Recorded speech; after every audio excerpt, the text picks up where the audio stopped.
Smart phones کی دنیا کا سب سے بڑا سالانہ میلہ موبائل ورلڈ کانگریس اسپین کے شہر بارسلونا میں اپنی آب و تاب کے ساتھ جاری ہے۔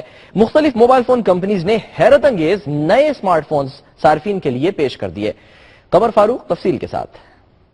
بارسلونا شہر میں جاری موبائل ورلڈ کانگریس 4 روز تک جاری رہے گی، جس میں دنیا بھر سے 2200 اداروں نے اپنے سٹال لگائے ہیں۔ نوکیا نے 3 نئے اینڈرائیڈ اسمارٹ فون صارفین کے لیے پیش کر دیے ہیں۔ کمپنی کا مشہور زمانہ فون نوکیا 3310 بھی ایک منفرد انداز میں دوبارہ متعارف کرایا گیا ہے۔ ایل جی، سونی، سیمسنگ، ہواوے اور دیگر موبائل کمپنیوں کی جانب سے بھی نئے mobile phone, smart watches, tablet اور دیگر مصنوعات متعارف کرائی گئی ہیں۔ موبائل ورلڈ کانگریس میں پاکستانی کمپنیاں بھی شامل ہیں۔ اس صنعتی نمائش میں ایسا روبوٹ بھی رکھا گیا ہے جو انسانی حرکات کو دیکھ کر اسی طرف حرکت کرتا ہے۔ پاکستان کی جانب سے ministry of information and technology کا اسٹال بھی لگایا گیا ہے۔ یہاں پر حکومتی اور پرائیویٹ کمپنیوں کی جانب سے مختلف چیزیں پیش کی گئی ہیں۔ سلیمان حسن، ڈائریکٹر انٹرنیشنل مارکیٹنگ، نے دنیا نیوز سے خصوصی گفتگو کرتے ہوئے موبائل میلے کے حوالے سے تفصیلات بتائیں۔ سیرونک کی جو ہے آئی ٹی اور ٹیلی کام دونوں کے سسٹمز ہیں ہمارے، اس میں ہمارے پاس ٹیلی کام میں جو ہے وہ او ایس ایس کا سسٹم ہے جو کہ ناک کو مینیج کرتا ہے، اور اس کے علاوہ ہمارے پاس جو ہے سنگل سائن آن کا سسٹم ہے جو کہ باقی سسٹم سے اس طرح ڈفرینٹ ہے کہ